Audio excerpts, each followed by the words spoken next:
కూటి కోసం కోటి తిప్పలన్నట్లు cinema ఇండస్ట్రీల hit కోసం అంతకంటే ఎక్కువనే తిప్పలు పడతారు. ప్రస్తుతం బాలయ్య పూరి జగన్నాథ్ డైరెక్షన్ లో చేస్తున్న 101వ సినిమా పైసా వసూల్ మూవీలా ఆల నాయన పెద్ద ఎన్టీఆర్ యాక్ట్ చేసిన జీవిత చట్రం సినిమాలున్న కంటి చూపు చెబుతోంది, కొంటె నవ్వు చెబుతోంది, మూగ మనసులో మాట ఓ పిల్ల అనే పాటను రీమిక్స్ చేస్తున్నట్టు ఈ నడుమనే సోషల్ మీడియాలో అభిమానులకు చెప్పిండు. అయితే ఇంతకు ముందు బాలకృష్ణ ఆల నాయన యాక్ట్ చేసిన జస్టిస్ చౌదరిలోన నీ తొలి చూపులోనే పాటను నిప్పులాంటి మనిషి సినిమాల రీమిక్స్ చేసిండు. ఆ తర్వాత పెద్ద ఎన్టీఆర్ యాక్ట్ చేసిన భలే తమ్ముడు సినిమాలున్న నేడే ఈనాడే పాటను అల్లరి పిడుగుల రీమిక్స్ చేసిండు. ఆ తర్వాత ఒక్క మగాడు సినిమా కోసం ఛాలెంజ్ రాముడు సినిమాలున్న పట్టుకో పట్టుకో పట్టుచీర పాటను రీమిక్స్ చేసిన ట్రాక్ రికార్డ్ బాలయ్య సొంతం.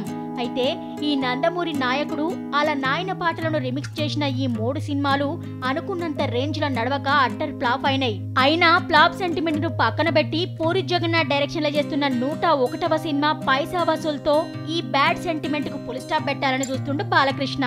మరి రీమిక్స్ సాంగ్ పైసా వసూల్ మూవీకి బాక్స్ ఆఫీస్ దగ్గర నిజంగానే పైసా వసూలు చేసి పెడతాడా లేదా అన్నది చూడాలి.